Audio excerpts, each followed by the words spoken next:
ចំសូមអបអរសាទរដល់លោកអ្នកដែលកើតនៅឆ្នាំមមីលោកអ្នកដែលកើតឆ្នាំមមីរាសីលោកអ្នកមហាឡើង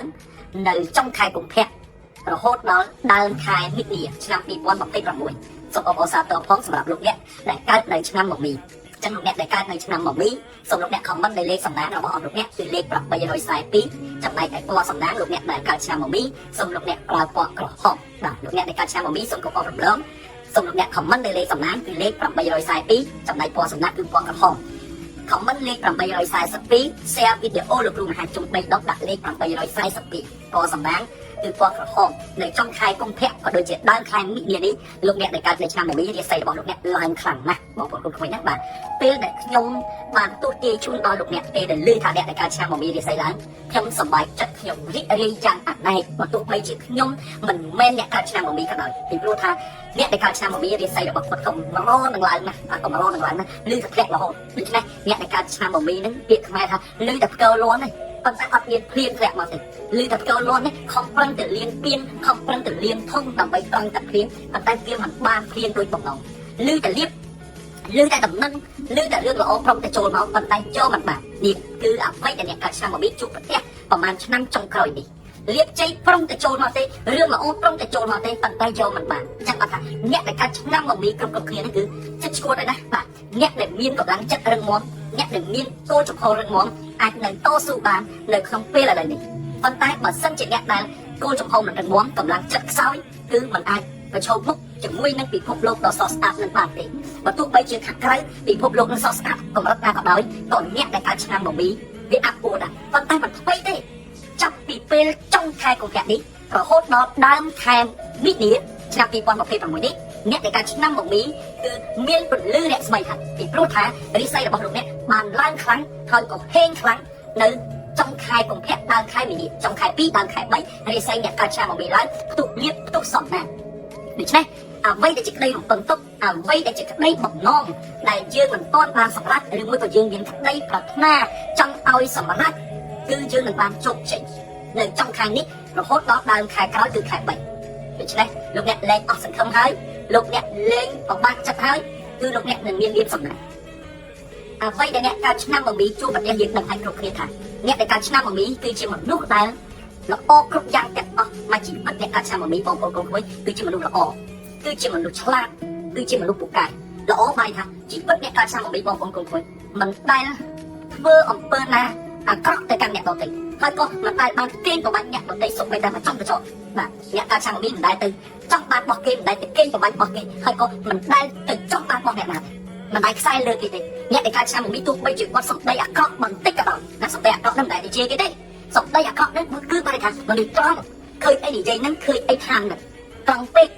ចឹងពេលខ្លះគេក៏ស្អប់ប៉ុន្តែបើគេស្គាល់ច្បាស់អំពីអ្នកដែលកើតឆ្នាំមមីនោះគេនឹងដឹងថាមនុស្សអ្នកដែលកើតឆ្នាំមមីគឺជាមនុស្សដែលល្អបាទល្អខ្លាំងបំផុតប៉ុន្តែការធ្វើសេចក្តីល្អទៅកាន់អ្នកដទៃការជួយអ្នកដទៃរបស់អ្នកដែលកើតឆ្នាំមមីគឺមិនដែលបានការតបស្នងត្រឡប់មកវិញទេមិនថាឡើយរឿងតូចមិនថាឡើយរឿងធំទេណាមានតែទៅទេប៉ុន្តែមិនដែលមានមកទេបាទមានតែទៅយ៉ាងម៉េចជួយគេយកអាសាគេលះបង់ដើម្បីគេគ្រប់បែបយ៉ាងប៉ុន្តែសួរថាពេលដែលយើងមានទុកអ្នកដែលកើតឆ្នាំមមីនឹងមានទុកតើមានបុគ្គលណាមួយដែលគេមកជួយឬមួយក៏មកសួរសុខទុក្ខអ្នកដែលកើតឆ្នាំមមីនៅដែរទេតម្រូវឆ្លើយថាមិនមានទេអ្នកកើតឆ្នាំមមីគ្មានប្រាថ្នាអ្វីទេរាល់ថ្ងៃនេះគឺសុំតែម្យ៉ាងគាត់សុំតែការលើកទឹកចិត្តពីអ្នកនៅជុំវិញខ្លួនពីព្រោះរាល់ថ្ងៃនេះអ្នកដែលនៅជុំវិញខ្លួនអ្នកដែលកើតឆ្នាំមមីគឺមិនបានយកចិត្តទុកដាក់មិនបានបារម្ភពីអ្នកកើតឆ្នាំមមីទេជីវិតអ្នកកើតឆ្នាំមមីនេះគ្នាឯកោមកតាំងពីកើតមករហូតដល់បច្ចុប្បន្នឯកោតាំងពីកើតមករហូតដល់បច្ចុប្បន្នគ្មានភាពកក់ក្ដៅគ្មានការស្រឡាញ់គ្មានការយកចិត្តទុកដាក់គ្មានការថ្នាក់ថ្នមម៉ែឪក៏មិនយល់ចិត្តបងប្អូនក៏មិនយល់ចិត្តប្តីក៏មិនយល់ចិត្តកូនក៏មិនយល់ចិត្តអ្នកនៅជុំវិញខ្លួនក៏មិនយល់ចិត្តហាក់មើលរំលើងដល់អ្នកកើតឆ្នាំមមីចឹងអ្នកកើតឆ្នាំមមីអត់មានប្រាថ្នាចង់បានអ្វីនោះទេគឺសុំតែម្យ៉ាងពុតសុំឲ្យមានគេយល់ចិត្តមិនយល់ចិត្តអីច្រើនទេមិនឲ្យលុយអ្នកកើតឆ្នាំមមីទេមិនឲ្យទៅអ្នកកើតឆ្នាំមមីទេសុំតែម្យ៉ាងពុតយកដៃមកអែលខ្នងហើយសួរថាថ្ងៃងប់ឯនៅហើយសុខទុក្ខយ៉ាងម៉េចដែរ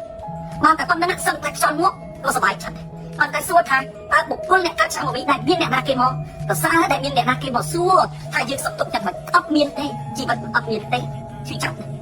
ត្រូវបានគេមើលរំលងជារៀងរហូត គ្នាពីរនេះហត់ដូចគ្នាអត់ដូចគ្នាគេសួរអីស៊ីបាយអត់សួរតែគេប៉ុន្តែឆ្នាំ1មីតែមានអ្នកណាសួរទេជីវិតអ្នកកើតឆ្នាំ1មីគឺបែបហ្នឹងដល់ពេលវាបបាក់ចិត្តពេកចង់ទៅលៀបពិភពលោកនេះទៅនៅក្នុងប្រយបាក់ចង់រត់ចោលសពបាត់តែមិនដឹងរត់ទៅណាដោយសារចិត្តមិនដាច់អាចចិត្តមិនដាច់នឹងហើយណាបានជាអ្នកកើតឆ្នាំ1មីទៅរងទុកវេទនាតែឯងជឿចាប់តើបងប្អូនណាដែលកើតឆ្នាំ1មីជឿចាប់ដូចអ្វីដែលលោកគ្រូនិយាយទៅអត់ឥឡូវសក្តិជឿចាប់ទាំងប្រហែលយើងបំភ្លេចចោលទៅហើយកុំសង្ឃឹមថាមានអ្នកណាមួយគេមកយល់ចិត្តយើងកុំសង្ឃឹមថាមានអ្នកណាមួយគេមកលួងយើងអត់មានទេយើងឲ្យកម្លាំងចិត្តខ្លួនឯងយើងប្រឹងខ្លួនឯងយើងតស៊ូខ្លួនឯងបើរងចាំគេ37ឆ្នាំហើយបើរងចាំគេ49ឆ្នាំហើយបើរងចាំគេ61ឆ្នាំហើយបើរងចាំគេ73ឆ្នាំហើយបើរងចាំគេ25ឆ្នាំហើយអត់ដែលមានអ្នកណាមកយល់ចិត្តផងហ្នឹងដូច្នេះឯងត្រូវតែឲ្យកម្លាំងចិត្តខ្លួនឯងឯងត្រូវតែប្រឹងខ្លួនឯងចាប់ពីថ្ងៃនេះតទៅអត់ឲ្យមានអ្នកណាមួយមកបារម្ភពីយើងទេព្រោះរងចាំសេចក្តីបារម្ភពីគេគឺមិនមានសង្ឃឹមសូម្បីតែបន្តិចជឿចាប់យើងជុំហើយយើងជូតទឹកដៃឲ្យស្អាតហើយយើងប្រាប់ខ្លួនឯងថាលើលោកនេះគ្មានអ្នកណាគេមកយល់ចិត្តយើងទេដូច្នេះអញត្រូវយល់ចិត្តខ្លួនឯងអូខេប៉ុណ្ណឹងចប់ឥឡូវនេះយើងបាច់និយាយតទៅទៀតទៅពេលជារៀបរាប់មកយកទល់ភ្លឺមួយថ្ងៃវល់ល្ងាចក៏មិនអាចឲ្យវារសាយឲ្យវាអស់អំពីសមានទុកនៃអ្នកកាត់ឆ្នាំ1មីបានឡើយ